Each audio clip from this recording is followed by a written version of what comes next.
بسم اللہ الرحمن الرحیم۔ السلام علیکم۔ امید کرتا ہوں آپ سب خیریت سے ہوں گے اور ایک مرتبہ پھر آپ کے اپنے چینل میں ویلکم کرتا ہوں۔ آج کا ہمارا ٹاپک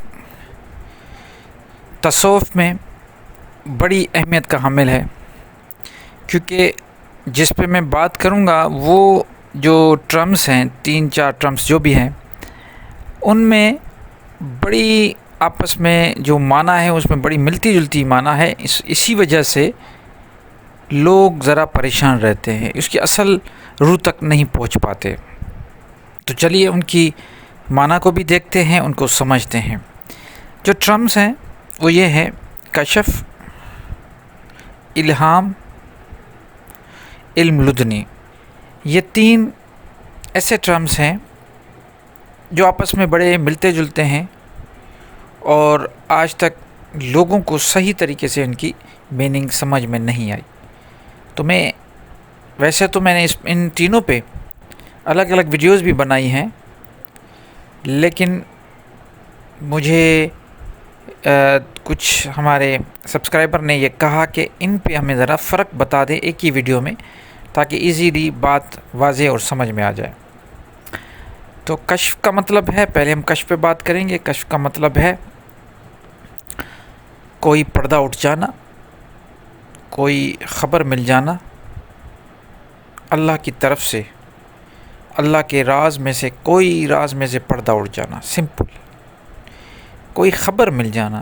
اگر ہم اس کو انگلش میں ٹرانسلیٹ کریں گے تو ہم کہیں گے کوئی نیوز مل جانا، یہ ہوگی کشف۔ اور یہ اللہ کے جو صالحین بندے ہیں ان کو اللہ تعالیٰ عطا کرتا ہے، کیونکہ اللہ کے راز جو اللہ کے اولیاء ہیں، اللہ کے ولی ہیں، اللہ کے انبیاء ہیں، اللہ کے صالحین بندے ہیں، جن کو اللہ تعالیٰ خود چنتا ہے، ان پہ کشف کرتا ہے۔ جیسے آپ نے سنا ہوگا کشف و کرامات، تو کشف، راز، خبر ان تک پہنچتی ہے جو اللہ کے بندے ہوتے ہیں۔ تو کشف کا مطلب ہے کوئی پردہ اٹھ جانا۔ اب دوسرا ورڈ ہے الہام۔ اگر ہم اس کو انگلش میں ٹرانسلیٹ کریں تو ہم کہہ سکتے ہیں کہ یہ میسیج ہے، اللہ کی طرف سے الہام ہونا، اللہ کی طرف سے پیغام، اللہ کی طرف سے میسیج۔ یہ جو الہام ہے یہ اللہ کی طرف سے ہوتا ہے۔ اس کا مطلب ہے کہ کوئی نہ کوئی میسیج ملتا ہے۔ اب لوگ میسیج کن کو ملتا ہے؟ جیسے میں نے پہلے بتایا کہ انبیاء اکرام اور اولیاء اللہ کے جو بندے ہیں، صالحین بندے، ان کو اللہ تعالیٰ الہام کرتا ہے۔ اب اس میں یہ ہوتا ہے کہ یہ ایک چھوٹی سی پاسبلٹی یہ بھی ہے کہ شیطان کے وسوسے کو بھی انسان الہام سمجھ سکتا ہے، لیکن اس کی دلیل یہ ہے کہ اگر الہام میں شریعت کے اگینسٹ کوئی بات ہو گئی تو وہ شیطان کا وسوسہ ہے، اگر شریعت سے الگ کوئی بات نہیں ہے تو وہ ہو گئی اللہ کی طرف سے۔ تو الہام مطلب میسیج، کشف ہو گیا نیوز، الہام ہو گیا میسیج۔ اب آتے ہیں تیسرے پہ، جسے علم لدنی کہا جاتا ہے۔ علم لدنی وہ ہے، علم لدنی مطلب نالج، ہڈن نالج، ایسی نالج جو آپ کو حاصل ہو وداؤٹ اینی سورس، نہ وہ آپ نے مکتب میں پڑھا ہو، نہ یونیورسٹی ہو، نہ کوئی استاد ہو، کہیں کسی بھی سورس، کسی بھی میڈیم سے آپ نہیں پڑھے، آپ کو اللہ کی طرف سے ایک علم عطا ہو گیا۔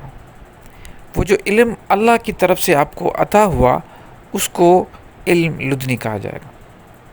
تو یہ جو چیزیں ہیں ان پہ ضروری ہے کہ یہ چیزیں سمجھنی چاہیے۔ پہلا کشف مطلب نیوز، کوئی راز سے پردہ اٹھنا۔ دوسرا الہام، میسیج، اللہ کے صالحین بندے کو میسیج ملتا ہے، جس میں ایک میسیج وسوسہ شیطان کا بھی ہوتا ہے، ان پہ فرق کرنا ضروری ہے۔ اور تیسرا ہے علم لدنی۔ علم لدنی وہ علم ہوتا ہے جو انسان بغیر کسی میڈیم، بغیر کسی اسکول، مکتب، یونیورسٹی، کالج، استاد، مدرسے سے حاصل کرے۔ مطلب کوئی اس کا میڈیم نہیں ہو، لیکن اس کو اللہ کی طرف سے ایک علم عطا ہو، نالج عطا ہو. نیوز، میسج اینڈ نالج، کشف، الہام، علم لدنی. تو یہ 3 چیزیں ان پہ ضرورت تھی بات کی جائے. امید کرتا ہوں کہ بات واضح ہو گئی ہوگی.